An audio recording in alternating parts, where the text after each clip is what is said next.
Live on great affiliates around the country. Flavor HD, Hannah, Stanley, Dane, Neal at the International Houseware Show here with Iron Chef and star of ABC's The Chew, Chef Michael Symon. Chef, welcome to the show. Oh, thank you. Thanks for having me. We just watched an awesome demo where you were teaching people to make sauce, really, with pasta, making sure you really stress the seasoning of the water, which it's the easiest tip and nobody knows it. What else do people need to know when they're making a basic pasta? I think the most important things about basic pasta are seasoned water. Don't put oil in the water. Make sure your pasta goes right from the water to the sauce. Don't rinse it in between. And then just use really great ingredients with the sauce and make sure the sauce coats the noodle doesn't swim in the sauce. From an educational standpoint, you can learn things like that from Chef Michael Symon. But sharing the story about your dad and your desire to kind of head food for your life and that kind of thing, you know, food celebrities and the kind of careers that you guys are having now didn't exist at that point. You know, I'm curious. On Jay Leno, Adam Levine from The Voice said that when he went from band famous, Maroon 5, to voice famous, it was a big jump. What's it like going from Food Network famous, Iron Chef famous, awesome, to daytime television famous? Big change?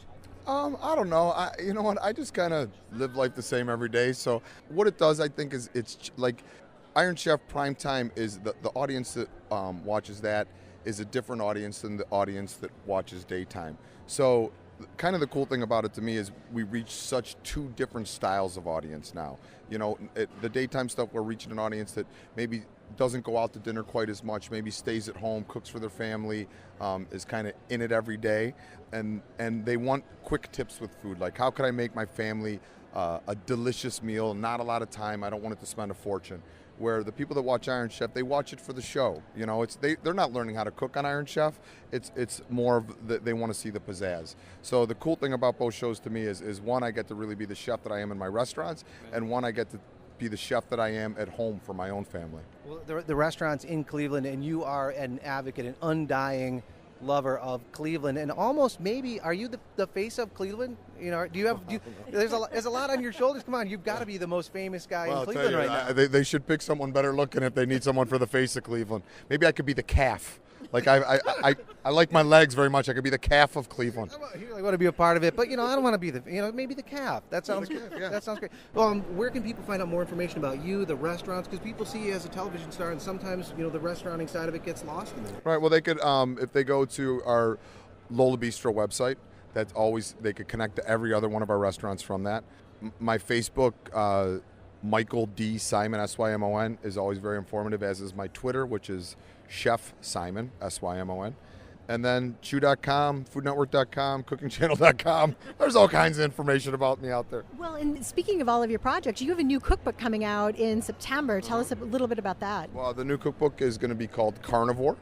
It's obviously all about meat, which is what I love more than anything else. You know, being a Clevelander, people are always like, why do you focus so much on meat? I'm like, have you ever tried to get good fish in Cleveland?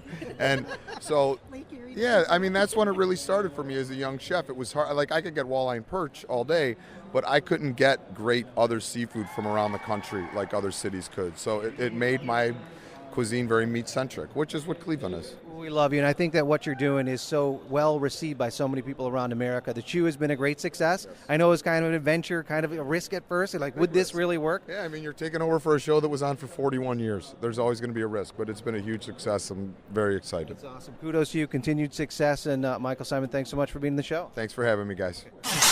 Hi, this is Michael Symon. You're listening to Hannah and Dane on Flavor HD.